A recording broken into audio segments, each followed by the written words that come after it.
1941-жылдагы согуш атаны баладан, эрди жубайдан ажыратып майданга аттанууга мажбур кылды. Ошол кездеги ар бир атуу жашына карабай, мекенге кызмат кылуу деген бийик түшүнүктө карманып, элдин тынчтыгы үчүн аттанышкан. Ата-эне мээримине бөлөнүп, эркеликке тойбой турган 14 жаш курагында чоң жоопкерчиликти мойнуна алып, тылда эмгектенген Кичүүбай чоң ата ал күндөрдө мындайча эскерет. Жөө барат элек, жөө келет элек. Onu sen ol palankasa maşina var, anan düşüp kettigen hiç olmaydı. Ошондой болуп иштеп жүргөнбүз.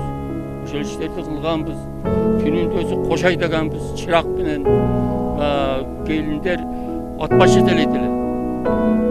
Түндө колуна чыракты кармап алып ат менен. Ошондой кыйынчылыктарды көрдүк. Эми азыр Кудайга шүгүр, ушу заманга кичиелешип көрүп турганыбызга. Ачкачылык элди каптаган оор заманда үйдөгү аялдарга машак терүү милдети жүктөлгөн. Ар биринде мерчемделген план жазылып, аны толтуруу зарыл эле. Жол куруу, эгин айдоо Кичүүбай ата сыяктуу 14-15 жашар балдардын милдети болгон экен. Мындан улам согуштун айынан өспүрүм балдар билимге ээ боло албай, кат сабаттары жоюлбай калган. Келик деген киши жок. Ал убакта бассаң турсаң, ошо сурайт эле. Жооп берсе барат эле, жооп бербесе жок. Каяка барасың? Эч жакка бара албайт элек. Adamların bari şunday bolgon da kıyınçılıkta. O prot degen şunday kıyınçılık, iş jaka bara albayt eleng. Aylası satkar işkere geledi, atkırmasan bolboyt eleng. Onu zastavit et eleng. Atkırasın, atkırmasan bolboyt.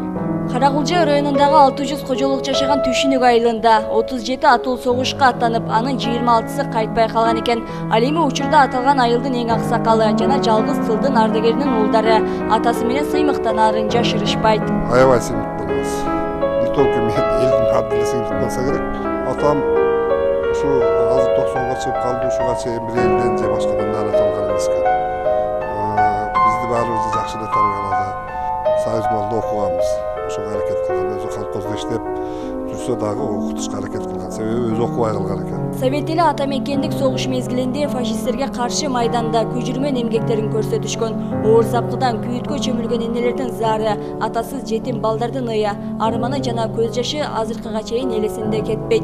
Ал күндөр тарых барактарында жазылып, адамзаттын жүрөгүндө сакталуу.